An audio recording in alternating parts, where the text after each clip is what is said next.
مبارک مبارک مبارک یو بل بریا د افغانستان په نوم باندې او هم په ټیسټ کې د زمبابوے په خلاف باندې په دویم ټیسټ میچ کې افغانستان اتلانو شکست ورکو زمبابوے کرکټ ټیم ته. ډیره بهترینه او ډیره ښکلې لوبه پیښ وله د افغانستان د سایډ نه.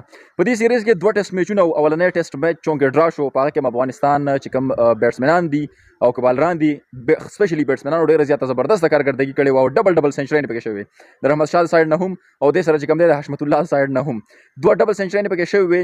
بیټینګ ډیر بهترین شوی، خو په هغه میچ کې بدقسمتي د افغانستان سره دا وشوله چې باران پکې راخې شو. د باران د وجې ټول هغه ریدم چې کوم دی ګډوډ شو، نو هغه میچ ډرا شو، نه د هغوی په نوم شو نه د افغانستان په نوم باندې شو.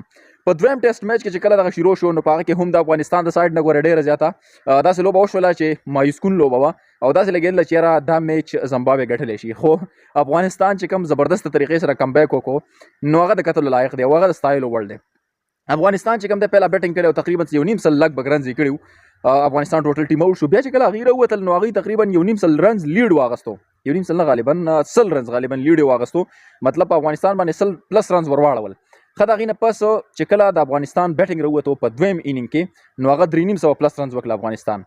نو یو طرف ته خو ورله هغه لیډ هم ختم کو او بل طرف ته ټارګېټ هم هغوی ته ښه ورکړو زمبابوے ته. زمبابوے چې کله ټارګېټ چیس کولو کوشش کاوه، نو په دغه دورانیه کې د افغانستان د هغوی چې کوم ټوټل ټیم دی هغه آوټ شو. په 2 رنزونو سره د افغانستان لوبډلې او اتلانو دغه ټیسټ میچ چې کوم دی وګټو، سیریز یې هم په خپل نوم باندې کو. د افغانستان د ټیسټ چې کوم سایډ دی، نو لږ شانته کې کمزور دی، خو دلته کې ډېره زیاته زبردسته لوبه او زړورتیا سره د افغانستان د ټیم د سایډ نه دغه لوبه پیش کړه شوله.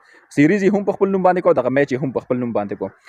خو دلته کې موږ خبره وکړو اولډ از ګولډ، همیشه لپاره دا خبره ډېره زیاته مشهوره ده او نن هغه راشد خان ثابته کړله.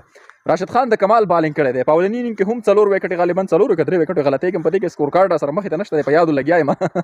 خو بهرحال بیا په دویم انینګ کې هم ټول کریډټ چې کوم دی چاته ځي، راشد خان ته ځي چې 7 وکټې بیا ترلاسه کړي په دویم انینګ کې د زمبابوے په خلاف باندې.